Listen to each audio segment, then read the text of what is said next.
the week going for you? Are you recovered from the weekend? Yeah, the week's going really well. Always have good weeks after a good win. So all the boys are pretty up and about, and looking forward to a good training week, getting ready for this weekend. How's Tom Rockcliffe? Do we think he might come back? Has he handled being dropped okay? Yeah, he's handled it pretty well. I've spoken to him a fair bit. He was obviously on the trip with us on the weekend, and he was in good spirits. So obviously there's going to be a couple of outs on the weekend, so we'll see if he gets a game. We've still got main session on Friday, so I suppose there's a chance, and we'll find out probably the same time as you guys. Scotty, how have you rated your work in the ruck the last couple of weeks? Not too bad, I think. Just trying to, do the old cliche, play my role. I think everyone in the team's really been doing that really well at the moment. I think we've had a big focus on the team playing their roles and doing it really well. And I suppose if you haven't been doing that, then you're not in the team. So, my role is pretty simple, and it's just give a contest and be predictable. So, I think, haven't been doing that too bad. How do you pull up after a game against someone big and scary like Shane Mumford? Does he take a little bit extra?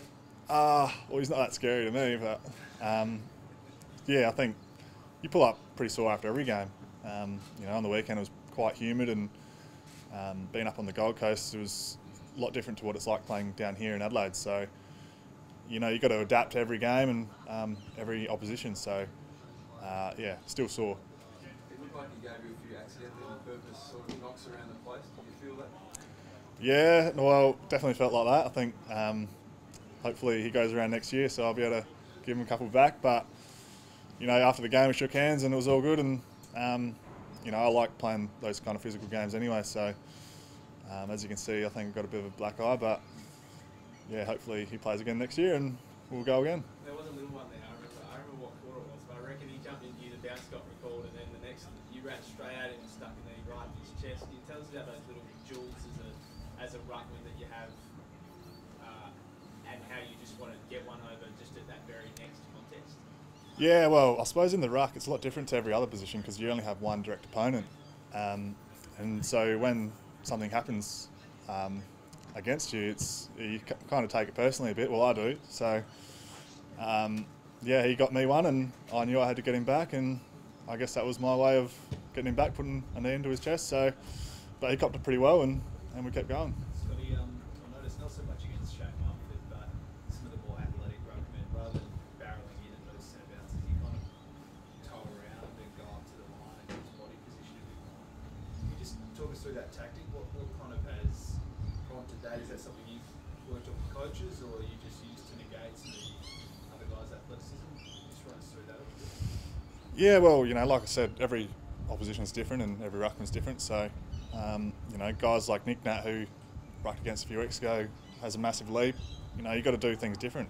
Mummy doesn't have quite a leap like he does, and you've got to treat every opposition differently and use their strengths and weaknesses and go into the game with a game plan, So I think I just try and pride myself on doing my prep really well and knowing what my position's strengths and weaknesses are and knowing what mine are, and whether I need to jump in really hard or whether I need to come across the line and take a bit of the jump away or something like that. So I think personally, if you go into a game with the same thing, then it's probably a good thing for me if I'm going up against you. So it's you just always got to be thinking. Is that a coach's kind of directive, like a bit of homework you don't, or is that just something you kind of, you look at them, look at the matchup, and you just do it off your own back? Or? Oh, you go through stuff with coaches for sure, but sometimes in games, opposition throw things at you that you probably might not be prepared for. So you've got to adapt, and I suppose that just comes with experience, and I've got a bit of that now. So yeah. And for you, mate, this year, you kind of the solo man. Last year there was a bit of moving around with Paddy and the team. How much do you feel like you benefited from just being, the main man this year? Yeah, obviously, working with Paddy last year had its ups and downs, and I really enjoyed working with him because he's a great player and great teammate. But when I went into this pre-season just gone, I worked my ass off just to get fit and give myself every opportunity to take the number one ruck spot, and whether that was with one ruckman or two in the team didn't really fuss me. I just trained hard and and if it came down to Ken's decision and he said that we're going with you, and I took that and yeah, just ran with it, I suppose. So all you can do is just give yourself every chance, and that's what I did. 100 games, Scott, what is that number going to? Yeah, it's you know, something pretty special for me and my family. You know, I came from a small country town in the west coast of South Australia, middle of nowhere pretty much in Smoky Bay. So yeah, I'm just happy that, you know, all the kids back there and you know, all the coaches and everyone can see back there that no matter where you come from, you can still, you know, play a lot of AFL footy if you apply yourself. So yeah, happy for everyone back home and my family as well. Sounds like there won't be a grand final played in Victoria this year. Would you like to play a grand final hypothetically? Oh, well, obviously it'd be nice to have it at Adelaide Oval. I think every South Australian would say that.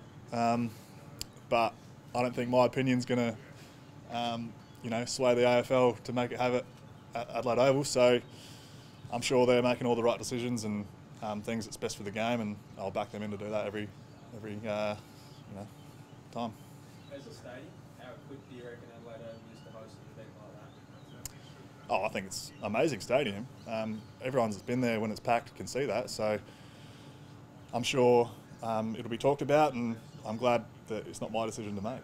So about the big teams on the move out of New South Wales, obviously up to sort of Queensland, far north Queensland, trying to stay a step ahead of what's going on there. Highly unlikely you guys will be made to do that, but if you were to be put on the move again, would you embrace it like you did the first time? Well, yeah, we embraced it pretty well last time and worked out pretty well for us. So I think as a club, we've been really good at embracing this season, and I think all AFL players and everyone actually in general to do with AFL has embraced the whole season for what it is and understand that there's going to be some challenges, and you know, we want to keep playing footy and everyone else wants to keep watching it. So we'll do everything we can just to keep the game going. And just back on your 100, is it a little bit more special to play it, you know, in the jumper at the club that you're sort of at now? I know obviously hard leaving West Coast after the premiership, but a bit more special doing it quite a lot. Yeah, I think it would have been special no matter what. I think, you know, I've been in the game 9 years now and I've played 100 this weekend, and guys that I got drafted with back at West Coast in, you know, Gaff and Darling, they've played 200. So personally, it just goes to show that, you know, you never know how many games you're going to play when you get drafted, and I think every game's special. So, you know, to play 100 is obviously special to play for Port, and it would have been West Coast as well, but I think in general, just AFL games is pretty special, so I'm pretty proud of it. How hard is that been? He's obviously stuck behind Nick Nat and some pretty talented guys out west, and to see other guys go on and play 200, is that a challenge? How do you sum that up? Nah, it doesn't bother me. I think you know, everyone has their own journey, and you know, my journey, I've had a few injuries, and I think everyone in their career has had ups and downs. So I'm stoked that I've got to triple figures, and hopefully I can keep building, and yeah, hopefully I'll get to 200 one day. But to get to 100, I'm still pretty stoked with. Raise the bat. Yeah, well, raise the bat. Luckily, the guys don't have to carry me off because I don't think they'd be able to. So yeah. Just the last couple, guys. What do you think's the main difference between the team this year and last year that's got you playing so well? I think it's hard to say, really. I think we came in with a strong pre-season. I think our connection as players and coaches and supporters, especially this year, you know, we've tried to connect with our supporters a lot more this year because, you know, they can't come to games and stuff. And I would probably, yeah, put it down to connection as a team, and we're all really close, and we had a really strong pre-season, which helps. So, yeah, I think we lost a few games last year that we probably could have won. We probably could have played finals. We accept that and moved on, and we wanted to get better, and you know, that's what we did. I think we've embraced everything this year's thrown at us, and yeah, we'll continue to do that. Genuine belief now that you're contenders? Well, I think every team should believe that they can win it. I think otherwise you don't go into a season thinking you can't.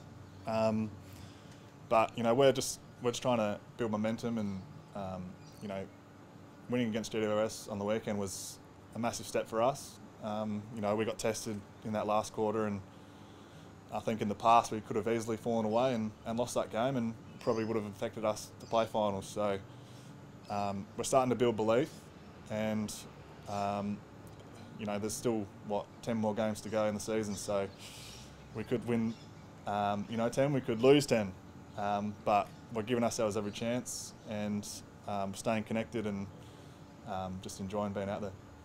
Taking on Carlton this weekend, I think the two of you are the only teams to score over 100 points since the comeback, if I've got that right. So are you expecting a shootout? Do you think it'll be high scoring? Yeah, I think obviously Carlton are an up-and-coming team. You know, they've got some exciting players in their forward line and they can kick a lot of goals. And, you know, we've been not known really as a team that kicks a lot of goals in recent times, so we've changed that around this year, and hopefully it's a good game for everyone to watch. We're not going out there to underestimate Carlton, so we know we've got a game on our hands, and we'll do all of our prep and be ready like we have been all this year. Just on the draft quickly, It's a nice one, crash guys. in and bash in this week, or do you go a little bit more around the edges tactically? We'll see.